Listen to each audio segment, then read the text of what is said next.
ವೀಕ್ಷಕರೇ, ಮತ್ತೊಮ್ಮೆ ಚಾನೆಲ್ಗೆ ಸ್ವಾಗತ ಸುಸ್ವಾಗತ. ಮನೆ ಅಂದಮೇಲೆ ಲೀಕೇಜ್ ಆಗೋದು ಗ್ಯಾರಂಟಿ. ಅದಕ್ಕೋಸ್ಕರ ನಾವು ಮತ್ತೆ ಮನೆನ ಗೋಡೆ ಆಗಿರ್ಬೋದು, ಮೋಲ್ಡ್ ಆಗಿರ್ಬೋದು, ರಿಟೈನಿಂಗ್ ವಾಲ್ ಆಗಿರ್ಬೋದು, ಡ್ರೈನೇಜ್ ಆಗಿರ್ಬೋದು, ಯಾವುದನ್ನು ಸಿಮೆಂಟ್ ವರ್ಕ್ ಮಾಡ್ದಲೆ ಆ ಲೀಕೇಜ್ ಅನ್ನ ಸ್ಟಾಪ್ ಮಾಡ್ಬೋದು. ಅದು ಹೇಗೆ ಸ್ಟಾಪ್ ಮಾಡಬೇಕು ಅನ್ನೋದನ್ನ ಈ ವಿಡಿಯೋದಲ್ಲಿ ಲೈವ್ ವಿಡಿಯೋ ಮಾಡಿ ನಿಮ್ಗೆ ತೋರಿಸ್ತಾ ಇದ್ದೀನಿ. ಡ್ರೈನೇಜ್ ಲೀಕೇಜ್ ಆದ್ರೆ ನಾವು ಯಾವುದೇ ಕಾಂಕ್ರೀಟಿನ ಚಿಪ್ಪು ಮಾಡ್ದಲೆ ಮತ್ತೆ ರೀಸಿಮೆಂಟ್ ಮಾಡ್ದಲೆ PU ಇಂಜೆಕ್ಷನ್ ಗೌಟಿಂದ ವಾಟರ್ ಲೀಕೇಜ್ ಅನ್ನ ಸ್ಟಾಪ್ ಮಾಡಬಹುದು. ಅದನ್ನ ಈ ವಿಡಿಯೋದಲ್ಲಿ ಮಾಡಿ ತೋರಿಸಿದ್ದೀನಿ. ಈ ವಿಡಿಯೋನ ಎಲ್ಲೂ ಸ್ಕ್ರಿಪ್ಟ್ ಮಾಡದೆ ಕೊನೆವರೆಗೂ ನೋಡಿ. ಸೈಟ್ ಕಂಡೀಷನ್ ಪ್ರಕಾರನೇ ಹೇಳ್ತಾ ಹೋಗ್ತೀನಿ, ಇದನ್ನ ನೋಡ್ತಾ ಇರಿ.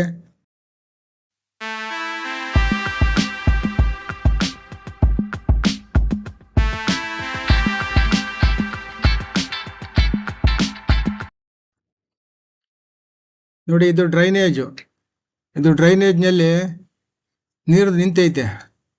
ಅದು ನಿಯರ್ಲಿ 1 ಅಡಿ ಅಷ್ಟು ಆಳ ಐತೆ. ಅದರಲ್ಲಿ ನೀರು ನಿಂತಿರೋದು. ಇದರಿಂದ ಕೆಳಗಡೆ ಬೇಸ್ಮೆಂಟ್ ಅಲ್ಲಿ ಲೀಕೇಜ್ ಆಗ್ತಾ ಇದೆ. ಇದು ಅಪಾರ್ಟ್ಮೆಂಟ್. ಇದರಲ್ಲಿ 600 ಹೌಸ್ ಇದೆ, 600 ಮನೆಗಳಿವೆ. ಇದು ದೊಡ್ಡ ಅಪಾರ್ಟ್ಮೆಂಟು. ಈ ಅಪಾರ್ಟ್ಮೆಂಟ್ ನೀರೆಲ್ಲ ಈ ಡ್ರೈನೇಜಿಗೆ ಬರ್ತೈತೆ. ಈ ಡ್ರೈನೇಜಿಗೆ ಬಂದದ್ದು ಕೆಳಗಡೆ ಕಾರ್ ಪಾರ್ಕಿಂಗ್ ಇದೆ, ಅಲ್ಲಿ ಲೀಕೇಜ್ ಆಗ್ತಾ ಇದೆ. ಸೊ ಅದಕ್ಕೆ ನಾವಿವಾಗ ಡ್ರೈನೇಜ್ನಲ್ಲಿ ನೀರೆಲ್ಲ ತೆಗೆದಾಕಿದ್ದೀವಿ. ಅಲ್ಲಿ ಕ್ರಾಕ್ ಕಾಣ್ತಾ ಇದೆ ನೋಡಿ, ಕಾಂಕ್ರೀಟ್ ಕ್ರಾಕ್ ಆಗಿದೆ. ಅದು ಆ ಕ್ರಾಕಿಂದ ನೀರು ಬೇಸ್ಮೆಂಟ್ಗೆ ನೀರು ಹೋಗ್ತಾ ಐತೆ. ಅದಕ್ಕೆ ನಾವು ಸಿಮೆಂಟ್ ವರ್ಕ್ ಮಾಡಿದ್ರು ಸಹ ನಿಲ್ಲಲ್ಲ. ಅದು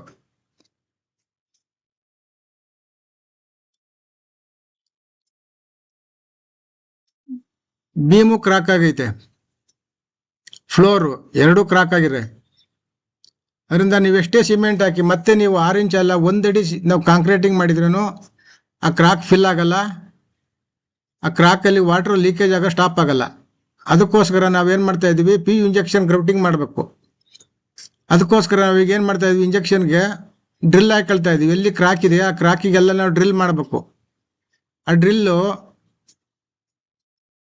12 mm ಸೈಜ್ ಬಿಟ್ಟಲ್ಲಿ ನಾವು ಡ್ರಿಲ್ ಮಾಡ್ಕೋಬೇಕು. ಡೆಪ್ತು ನಮ್ಮ ಕಾಂಕ್ರೀಟ್ ಎಷ್ಟಿದೆಯೋ ಅದರಲ್ಲಿ ಅರ್ಧ ಡೆಪ್ತ್ ಹೋಗ್ಬೇಕು. ಅಂದರೆ ನಾರ್ಮಲ್ಲಿ 6 ಇಂಚಿಂದ 8 ಇಂಚಸ್ ಕಾಂಕ್ರೀಟ್ ಹಾಕ್ತಾರೆ. ಅದರಲ್ಲಿ ನಾವು 4 ಇಂಚಸ್ ಡೆಪ್ತಲ್ಲಿ ಡ್ರಿಲ್ ಮಾಡಿ ಆಮೇಲೆ ಪ್ಯಾಕರ್ನ ಫಿಕ್ಸ್ ಮಾಡಬೇಕು. ನಾವು ಇವಾಗ ಪ್ಯಾಕರ್ ಫಿಕ್ಸ್ ಮಾಡ್ತಾ ಇದ್ದಾರೆ ನೋಡಿ. ಅದು ಪ್ಯಾಕರ್ ಅಂತ ಅಂದರೆ ಗ್ರೌಟಿಂಗು ಇಂಜೆಕ್ಟ್ ಮಾಡಬೇಕಾದಾಗ ಆ ಪ್ಯಾಕರಿಂದ ಒಳಗಡೆ ಹೋಗುತ್ತೆ.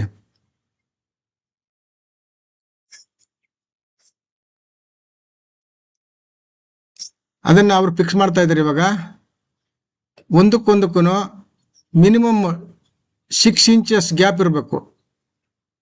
6 to 8 ಇಂಚಸ್ ಆ ಗ್ಯಾಪ್ ಡ್ರಿಲ್ ಮಾಡ್ಕೊಂಡು ಆ ಡ್ರಿಲ್ಗೆ ನಾವು ಪ್ಯಾಕರ್ ಇದೆಯಲ್ಲ ಪ್ಯಾಕರ್ನ ಫಿಕ್ಸ್ ಮಾಡಬೇಕು. ಆ ಪ್ಯಾಕರ್ ಎಷ್ಟು ಟೈಟ್ ಮಾಡ್ತೀವೋ ಅಷ್ಟು ಒಳ್ಳೇದದು. ಯಾಕೆಂದ್ರಾಗ ನಮ್ಮ ಇಂಜೆಕ್ಟ್ ಮಾಡಬೇಕಾದಾಗ ಮಿಷನ್ನು ಫೋರ್ಸ್ ಮಾಡುತ್ತೆ. ಫೋರ್ಸ್ ಮಾಡಬೇಕಾದಾಗ ಆ ಪ್ಯಾಕರು ಹೊರಗಡೆ ಬಂದ್ಬಿಡ್ತೈತೆ. ಅದಕ್ಕೋಸ್ಕರ ನಾವು ಅದನ್ನು ತುಂಬ ಟೈಟಾಗಿ ಅದನ್ನು ಫಿಕ್ಸ್ ಮಾಡಬೇಕು. ಇವಾಗ ಅದೆಲ್ಲ ಫಿಕ್ಸ್ ಆಯಿತು. ಇವಾಗ ಪಂಪನ್ನ ರೆಡಿ ಮಾಡ್ಕೊಳ್ತಾ ಇದ್ದಾರೆ. ಯಾಕೆಂದಾಗ PU ಇಂಜೆಕ್ಷನ್ ಗ್ರೌಟಿಂಗ್ನಲ್ಲಿ ನಾವು ಮಾಡಿದ ದಿವಸ ಅದು ಕ್ಲೀನ್ ಮಾಡೋಕ್ಕಾಗಲ್ಲ. ಯಾಕೆಂದ್ರೆ ಅದು ಒಂಥರ ಅಂಟು ಥರ ಇರ್ತೈತೆ. ಆ ಕೆಮಿಕಲ್ಲು ಫಾರ್ಮ್ ಆಗೋದು ಫಾರ್ಮ್ ಟೈಪ್ ಕೆಮಿಕಲ್ ಇದು. ಅದಕ್ಕೋಸ್ಕರ ಅದನ್ನು ಡ್ರೈ ಆಗಬೇಕು. 1 ದಿವಸ ಆದಮೇಲೆ ಅದು ಆಟೋಮೆಟಿಕ್ ಡ್ರೈ ಆಗುತ್ತೆ. ಡ್ರೈ ಆದಮೇಲೆ ಅದನ್ನು ನಾವು ಕ್ಲೀನ್ ಮಾಡ್ಬೋದು. ಅದಕ್ಕೋಸ್ಕರ ಈ ಪಂಪನ್ನು ಕ್ಲೀನ್ ಮಾಡ್ಕೊತಾ ಇದ್ದೀವಿ. ಈ ಪಂಪು ತುಂಬ ಕಾಸ್ಟ್ಲಿ ಇರ್ತೈತೆ. ಇದು 80,000ರಿಂದ 1 ಲಕ್ಷ ರೂಪಾಯಿ ಗಂಟೆ ಇರ್ತೈತೆ ಇದೊಂದು ಪಂಪು. ಆ ಕೆಮಿಕಲ್ಲು 10 ನಿಮಿಷ ನಾವೇನಾದ್ರೂ ಅದನ್ನ ಕ್ಲೀನ್ ಮಾಡ್ದಲೆ ಬಿಟ್ಟರೆ ಅದು ಸೆಟ್ ಆಗಿಬಿಡ್ತೈತೆ. ಸೆಟ್ ಆಗಿಬಿಟ್ರೆ ಪಂಪ್ ಎಲ್ಲ ಜಾಮ್ ಆಗ್ತೈತೆ. ಇದನ್ನ ವೇಸ್ಟಿನ ಅದನ್ನು ಸರಿ ಮಾಡ್ಸೋಕ್ಕಾಗಲ್ಲ. ಇನ್ನು ಹೊಸದನ್ನ ತಗೋಬೇಕು. ಆದ್ರಿಂದ ನಾವು ಅದನ್ನು ಪಂಪ್ ಮಾಡಿದ ಒಂದು 5 ನಿಮಿಷದಲ್ಲಿ ಅದನ್ನು ಕ್ಲೀನ್ ಮಾಡಬೇಕು. ಕ್ಲೀನ್ ಮಾಡಬೇಕಾದಾಗ ನಾವು ತಿನ್ನರ್ ಯೂಸ್ ಮಾಡಬೇಕು. ತಿನ್ನರ್ ಹಾಕಿ ನಾವು ಅದನ್ನ ಒಳಗಡೆ ಇರ್ತಕ್ಕಂಥ PU ಕೆಮಿಕಲ್ ಅನ್ನ ಹೊರಗೆ ತೆಗಿಬೇಕು. ಬೇರೆ ಯಾವ್ದ್ರಲ್ಲಿ ಹಾಕಿದ್ರು, ಬೇರೆ ಯಾವ್ದ್ರಿಂದ ಮಾಡಿದ್ರು ಅದು ಕ್ಲೀನ್ ಆಗಲ್ಲ.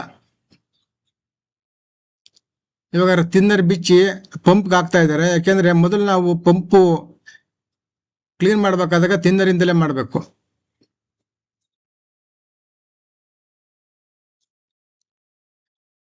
ಈ ಕೆಲಸ ಮಾಡೋರು ತುಂಬಾ ಎಕ್ಸ್ಪೀರಿಯನ್ಸ್ ಆಗಿರ್ಬೇಕು. ಪ್ರೊಫೆಷನಲ್ಲೇ ಇವ್ರು ಈ ಕೆಲಸ ಮಾಡಕ್ ಸಾಧ್ಯ. ಯಾಕೆಂದ್ರೆ ಈ ಕೆಮಿಕಲ್ ತುಂಬಾ ಕಾಸ್ಟ್ಲಿ ಇರ್ತೈತೆ. ಇದರಲ್ಲಿ ಎಷ್ಟು ಯೂಸ್ ಮಾಡ್ತೀವೋ, ನಾವು ಕ್ಲೀನ್ ಆಗಿ ನಾವು ಎಷ್ಟೇ ಜಾಗ್ರತೆಯಿಂದ ಮಾಡಿಸಿದ್ರು ತುಂಬಾ ಕೆಮಿಕಲ್ ವೇಸ್ಟ್ ಆಗುತ್ತೆ.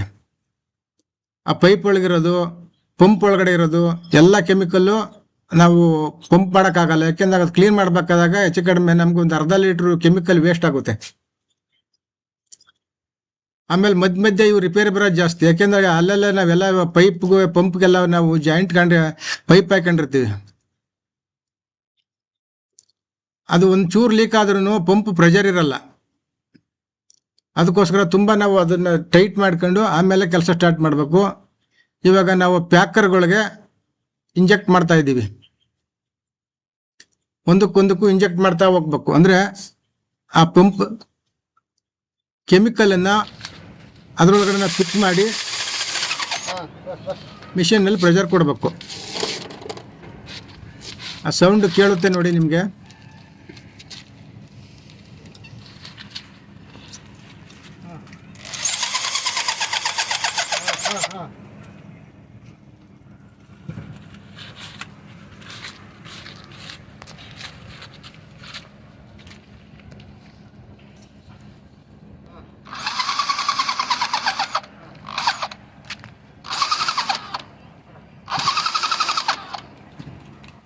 ಇಂಜೆಕ್ಟ್ ಮಾಡ್ತಾ ಇರೋದು ಒಳಗಡೆ ಕ್ರಾಕ್ ಎಷ್ಟಿದೆಯಾ ಕ್ರಾಕಿಗೆಲ್ಲ ಫಿಲ್ ಆಗುತ್ತೆ. ಅದು ಫಿಲ್ ಆಗಿ ಆ ಫಾರ್ಮು, ಆ ಕೆಮಿಕಲ್ಲು ಫಾರ್ಮ್ ಆಗಿ ಡೆವಲಪ್ ಆಗುತ್ತೆ. ಒಳಗಡೆ ಏನಾದರೂ ಅನಿಕುಂಬಿದೆಯೇ, ಕ್ರಾಕ್ ಇದೆಯೇ, ಈ ರೀತಿ ಯಾವ್ದಾದ್ರು ಇದ್ರೆ ಅದೆಲ್ಲ ಫಿಲ್ ಆಗಿಬಿಡ್ತೈತೆ. ಅದರಿಂದ ಲೀಕೇಜ್ ಆಗಲ್ಲ ನೀರು. ಇದು ಪಾಲಿಯೂರಿಥಿನ್ ಅಂತ. PU ಅಂದರೆ ಪಾಲಿಯೂರಿಥಿನ್ ಕೆಮಿಕಲ್ ಅಂತ. ಈ ಕೆಮಿಕಲ್ಲು ವಾಟ್ರಿಗೂ ಅದಕ್ಕೂ ರಿಯಾಕ್ಷನ್ ಆಗುತ್ತೆ. ಇದನ್ನು ಡ್ರೈಯಿಂಗ್ ಮಾಡೋಕ್ಕಾಗಲ್ಲ. ಇದಕ್ಕೆ ವೆಟ್ನೆಸ್ ಇರಬೇಕು. ನೀರು ಕಂಟೆಂಟ್ ಇದ್ದರಷ್ಟು ಇದು ತುಂಬ ಚೆನ್ನಾಗಿ ವರ್ಕ್ ಆಗುತ್ತೆ.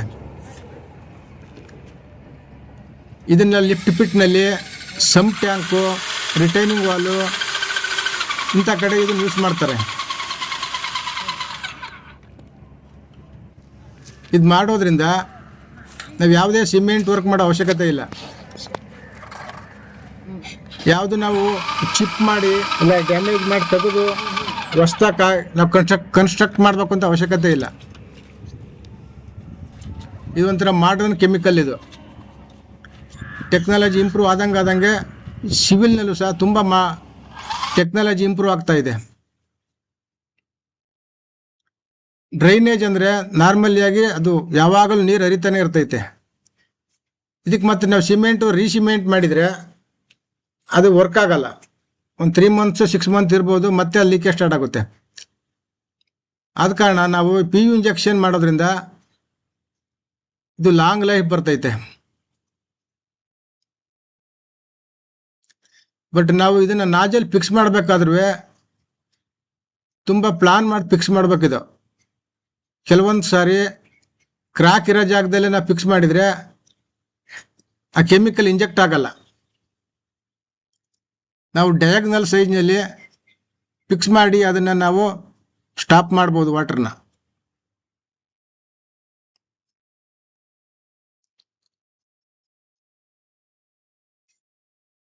ಆ ಮುಂದೆ ಅಡಾಪ್ಟರ್ ಇರುತ್ತೆ.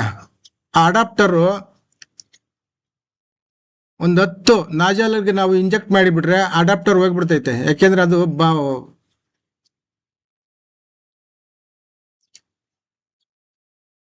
ಅದು ಫ್ಲೆಕ್ಸಿಬಲ್ ಆಗಿರ್ತೈತೆ. ಅದು ನಾವು ಹಾಕಿ ಹೊರಗೆ ಹಾಕೋದು ತೆಗಿಯೋದು ತೆಗಿಯೋದು ಮಾಡಿದಾಗ ಅಡಾಪ್ಟರು ಲೂಸ್ ಆಗಿಬಿಡ್ತೈತೆ, ಮತ್ತೆ ಇಂಜೆಕ್ಟ್ ಆಗೋದಿಲ್ಲ, ಕೆಮಿಕಲ್ ಹೊರಗಡೆ ಹೋಗಲ್ಲ, ಕೆಮಿಕಲ್ ಇಲ್ಲೇ ಲೀಕ್ ಆಗುತ್ತೆ. ನೋಡಿ ಇವಾಗ ಮಾಡ್ತಾ ಮಾಡ್ತಾ ಇದ್ದಂಗೆ ಆ ಕೆಮಿಕಲ್ ಫಿಲ್ ಆಗಿ ಆಗಿ ಒಳಗಡೆಯಿಂದ ಹೊರಗಡೆ ಬರ್ತಾ ಇದೆ.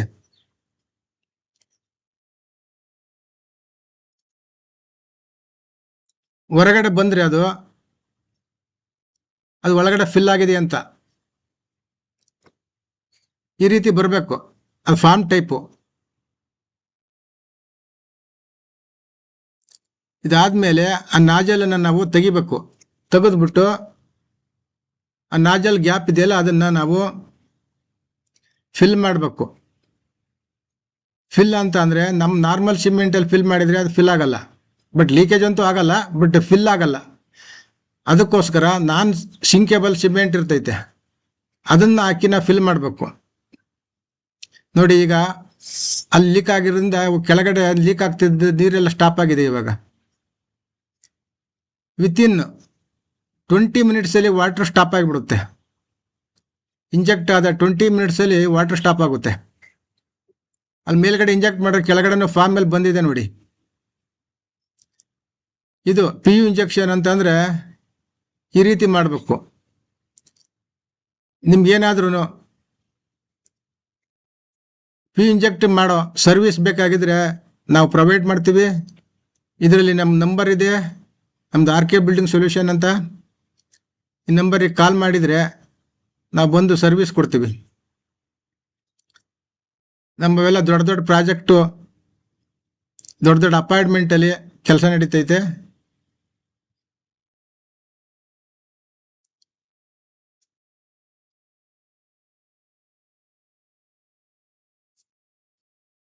ಸ್ಕ್ರೀನ್ ಮೇಲೆ ನಮ್ಮ ನಂಬರ್ ಇದೆ, ನಮ್ಮ ನಂಬರಿಗೆ ಕಾಲ್ ಮಾಡಿದರೆ ನಾವು ಸರ್ವಿಸ್ ಪ್ರೊವೈಡ್ ಮಾಡ್ತೀವಿ. ವೀಕ್ಷಕರೇ, ಈ ವಿಡಿಯೋ ನೋಡಿದ್ದಕ್ಕೆ ಧನ್ಯವಾದಗಳು. ಮುಂದಿನ ವಿಡಿಯೋನಲ್ಲಿ ಸಿಗೋಣ. ನಮಸ್ಕಾರ.